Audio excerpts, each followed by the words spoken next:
미국 사람이 한국 사람들의 특성을 말한 내용들입니다. 한국 사람들은 교통 질서 의식이 없는 사람들이다. 한국 사람들은 인색한 사람이다. 한국 사람들은 협동심이 없는 사람이다. 한국 사람들은 책임의식이 없는 사람들이다. 한국 사람들은 성을 잘 내는 사람들이다. 한국 사람들은 비교의식이 강한 사람들이다. 한국 사람들은 사교성이 없는 사람들이다. 한국 사람들은 피해의식이 강한 사람들이다. 한국 사람들은 수줍음을 많이 타는 사람들이다. 한국 사람들은 여성을 무시하는 사람들이다. 한국 사람들은 공부벌레들이다.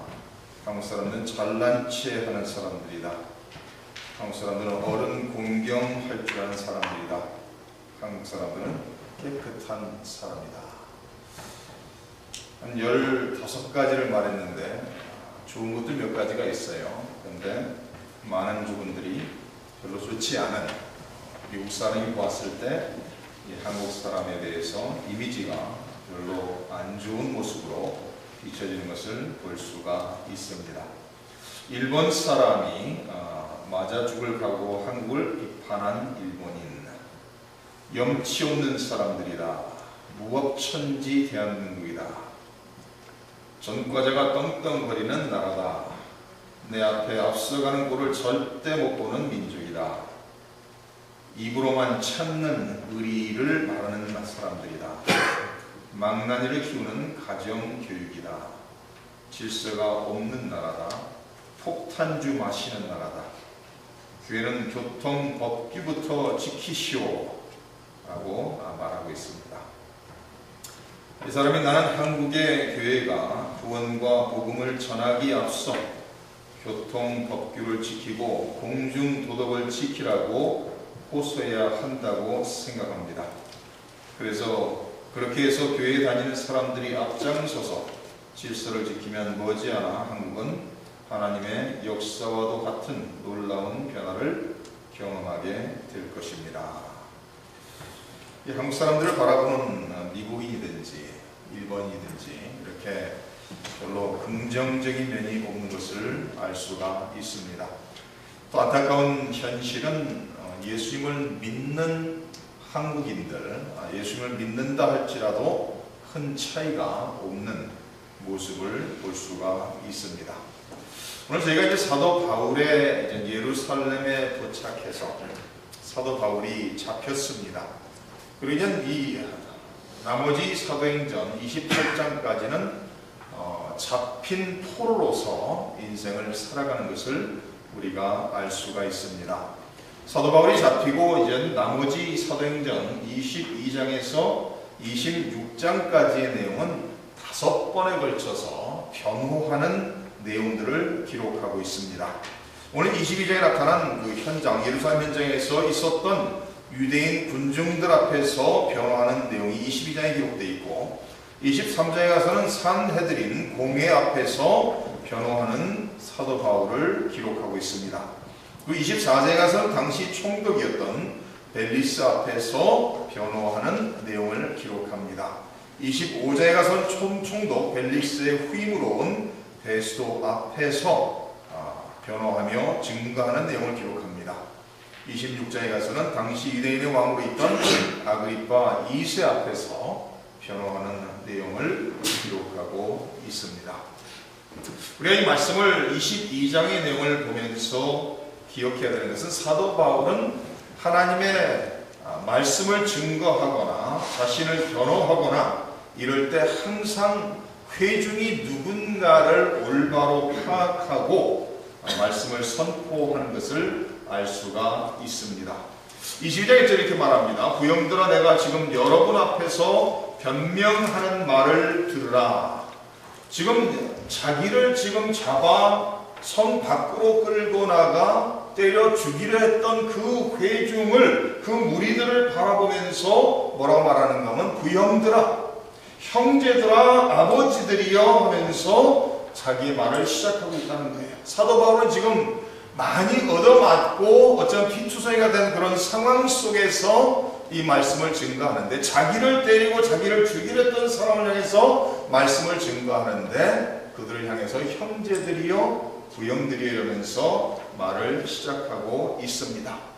그들을 향한 감정을 가지고 말하는 것이 아니라, 그들을 증오하거나 미워하는 마음으로 말을 하는 것이 아니라, 하나님의 사랑을 가지고 은혜 가운데 말을 증거하는 것을 볼 수가 있습니다. 이전에 그들이 그가 히브리 말로 말함을 듣고 더욱 조용한지라 이어 이르되, 나는 유대인으로 길리기아 다소에서 났고 이 성에서 자라 가말리엘의 문화에서 우리 조상들의 율법에 엄한 교훈을 받았고 오늘날 모든 사람처럼 하나님께 대하여 열심히 있는 자라. 지금 그 회중을 바라보면서 자신을 소개하고 있습니다. 자신을 소개하고 있는데, 나는 유대인이다. 길리기아 다소에서 났고 이 성에서 자라 누구에 배웠는가 하면 가말리엘에게 배웠다라고 말하면서 우리 조상들의 율법에 엄한 교훈을 받았고 오늘 당신들과 같이 나도 하나님께 대하여 열심히 있는 사람이었다라고 말합니다. 사도 바울이 왜 잡혔죠? 유대인을 비방하며 율법을 비방하며 더 나아가서는 성전을 비방한다, 더럽힌다 해서 지금 이 무리들에게 잡혀서 맞아 죽을 뻔한 그 상황을 바로 이 천부장을 통해서 구출을 받은 상황입니다. 근데 여기서 지금 사도 바울이 나도 유대인이요, 나도 가말리엘 문화에서 배운 사람이요, 율법에 엄한 교훈을 받은 사람이요, 나도 당신들처럼 하나님께 대하여 열심히 있는 사람이라는 거예요.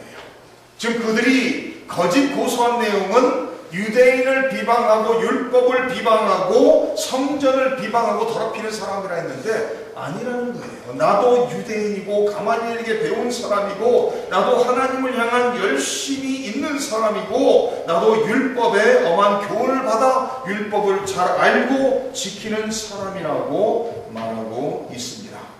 그들에게서 다메섹 형제들에게 가는 공문을 받아 가지고 거기 있는 자들도 결박하여 예루살렘으로 끌어다가 형벌받게 하려고 갔다라고 말하고 있어요. 지금 사도 바울이 뭐라고 얘기하고 있어요? 하나님을 향해 자기도 열심히 있는 사람인데 얼마나 열심히 있는 사람이냐? 예수님을 따르는 이 도를 따르는 사람들을 박해하고 죽이는 것이 하나님의 영광을 위한 것이라고 믿고 자기도 그런 사람이었다는 거예요. 당신들과 똑같이 당신들이 나를 죽이려 했던 것처럼 나도 예수님을 믿고 예수님을 따르는 이 그리스도인들을 박해하며 죽이기 위해서 열심으로 인생을 살았다라고 말하면서 자기가 다메섹 도시를 향해 간 것도 대제사장에게 모든 그 대제사장에게 편지를 받아서 다메섹에도 믿는 사람들이 있으면 그들을 결박하여 예루살렘으로 끌어오기 위해서 내가 다메섹을 향해 갔었다고 말합니다. 사도 바울이 자기의 말을 듣고 있는 자기를 죽이려 했던 모든 유대인들을 향해서 말하는 것은 나도 당신들처럼 하나님의 영광을 위하여 하나님을 향해 열심으로 살았는데 나도 당신들이 믿는 것처럼 예수를 믿고 그 도를 따라가는 것이 따르는 그 사람들을 박해하고 죽이는 것이 하나님을 위한 일이라고 나도 믿고 그랬다는 거예요. 그러면서 6절부터 자기의 간증을 합니다. 예수님을 만난 다메섹 도시에 거진 도착하기 직전에 예수님을 만난 그 내용을 회상하며 그들에게 간증을 하고 있습니다. 6절에 이렇게 말합니다. 가는 중 다메섹에 가까이 갔을 때에 오정쯤 되어 호련히 하늘로부터 큰 빛이 나를 둘러비치네. 내가 땅에 엎드려져 들으니 소리 있어 이르되 사울아 사울아 내가 왜 나를 박해하느냐 하시거늘 내가 대답하되 주님 누구시니까 하니 이르시되 나는 내가 박해하는 나사렛 예수라 하시더라. 다메섹 도성에서 예수님의 음성을 듣고 예수님을 만난 후에 누구냐라는 질문을 던졌을 때 내가 박해하는 나사렛 예수라고 대답하셨다는 거예요. 사도 바울이 예수님을 박해한 적이 있습니까? 한 번도 없어요. 사도 바울은 예수님이 돌아가시고 승천하신 후에 사도행전에 스데반 집사를 돌로 쳐 죽이는 사람들의 옷을 맡아서 잘한다라고 긍정하는 그 모습으로 나타난 청년이었다는 거예요. 그러니까 사도 바울은 직접적으로 예수님을 박해한 적이 없어요. 그런데 예수님의 음성은 뭐라고 말하고 있죠? 왜 나를 박해한다는 거예요. 지금 사도 바울이 누구를 박해했어요? 예수님을 믿는 예수님의 제자들을 박해했단 말이에요. 그럴 때 예수님께서 바로 내 제자들을 나를 믿고 따르는 그 제자들을 박해하는 것이 바로 나를 박해하는 것이라고 말씀하시면서 왜 나를 박해하느냐라고 말합니다. 9절에 나와 함께 있는 사람들이 빛을 보면서도 나에게 말씀하시는 이의 소리는 듣지 못하더라. 내가 이르되 주님 무엇을 하리이까? 주께서 이르시되 일어나 다메섹으로 들어가라. 내가 해야 할 모든 것을 거기서 누가 이르리라 하시거늘 나는 그 빛의 광채로 말미암아 볼 수 없게 되었으므로 나와 함께 있는 사람들의 손에 끌려 다메섹에 들어갔다고 말합니다. 이 사도행전 9장을 보면은 사도 바울이 예수님을 다메섹 도성에서 만났을 때 한 가지 질문만을 해요. 누구시냐는 거죠. 주님 누구시니까? 라는 질문을 사도행전 9장에서 하고 있습니다. 그래서 예수님께서 나는 내가 박해하는 나사렛 예수다.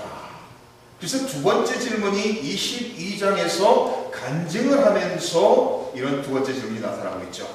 주님 무엇을 하리까? 여기서 대단히 중요한 질문이죠. 두 가지의 질문은 너무나도 중요한 질문이에요. 예수님이 누구신지를 알아야 된다는 것이죠. 인생을 살아가면서 예수님을 모르고 예수님을 구주로 영접하지 않고 사는 사람들은 아무리 유명하고 아무리 부하게 산다 할지라도 정말로 비참한 인생인 것을 우리는 알 수가 있습니다. 두 번째 질문은 그러면 주님 내가 무엇을 해야 됩니까? 우리도 인생을 살아가면서 틈틈이 던져야 될 질문입니다. 무엇을 하며 살아야 됩니까? 주님이 누구신지를 알고 예수를 나의 구세주로 영접한 후에는 그러면 나는 무엇을 해야 되냐고 주님께 질문해야 된다는 말씀입니다.